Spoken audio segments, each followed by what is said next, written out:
Serato announces a new plugin, the Novation Circuit becomes even more powerful than before, Pioneer DJ updates the firmware on one of their newest devices, and DJ Tech Tools updates one of their most popular products. Find out more coming up.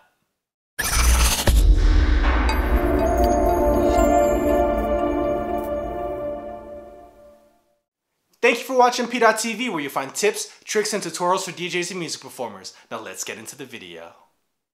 Serato recently announced a new plugin that they're calling Sampler. This basically takes the Serato sampler from Serato DJ and places it within a VST that you can use in your DAW for all your beatmaking purposes. This plugin looks like it could be really useful, especially if you're the kind of producer that works a lot with loops, be it drum loops or instrument loops, to break them down and pitch them up and down and play them in different parts and rearrange them.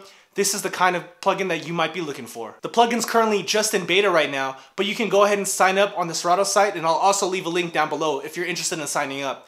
You just go ahead and sign up, then they approve you, then they'll provide the download link, sort of like how they do with the Serato DJ betas, but this one you actually have to fill out a form and explain like what kind of DAW you use and answer a couple questions. It's really fast, but I do appreciate that they're trying to fish out more information, especially for a new product just like this. I will be doing a video later this week on it, going through all the features and how I would use it and what I find useful, so be on the lookout for that as well.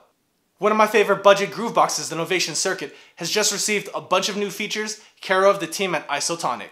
Although Novation does provide an editor for the circuit, this new editor from Isotonic adds even more features. You have way more control, especially over all the synthesis options, and for the price of under about $30, this looks like a great piece of software if you already own a Novation Circuit. And if you were on the fence about getting a Novation Circuit, all these new features might just push you over the edge, and this might be an even more tempting purchase. I'll go ahead and leave a link down below to where you can purchase this new editor from Isotonic, and if you already own a Novation Circuit, I definitely recommend this. Pioneer DJ have updated the firmware for the XDJ 1000 Mark II to version 1.22. So if you do own these media players, I highly recommend updating right away, as this firmware includes a bunch of fixes for a couple issues that were lingering in the last firmware. I'll go ahead and leave a link down below for that as well, so if you do own these media players, go ahead and click on that link. You can download the firmware and get the instructions there as well. And for the last story this week, DJ Tech Tools have finally updated their Chroma Caps line.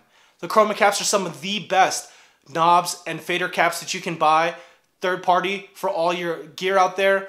I actually have them on my mixer, all those blue and white caps. Those are all Chroma Caps. I love them. I love the way they feel. They definitely feel better than any of the stock knobs that you can get on any of the mixers in my opinion. And now the fader caps finally come in hard plastic. Previously, the fader caps only came in that soft touch rubber that the knobs came in, but now they finally come in that hard plastic. This is going to be great, especially for all the turntablists out there and all the scratch DJs like myself that love to cut. The rubber was a bit of a problem as it would kind of stick to your fingers as you were scratching or cutting, but now with this hard plastic, you get that same feel from the stock fader caps that you get from all the mixers, but you get that nice Chroma Caps build quality. So it's a little bit fatter, in my opinion, a lot like the old Vestax fader knobs that I know that a lot of people liked, and you still get the nice extra wide markings on the caps as well that you get on the knobs.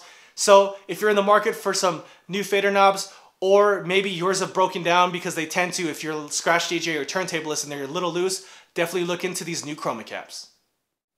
So that's it for the news this week. So question of the day, are you going to pick up some new Chroma Caps? Go ahead and leave that down in the comments below. I'd love to hear what you guys have to say. And as always, if you found this video useful, please go ahead and give it a thumbs up. And if you haven't already, go ahead and click right there to subscribe. Or if you'd like to watch more content, go ahead and click right there on that video. And thank you for watching PDot TV, where you find tips, tricks, and tutorials for DJs and music performers. See you next time.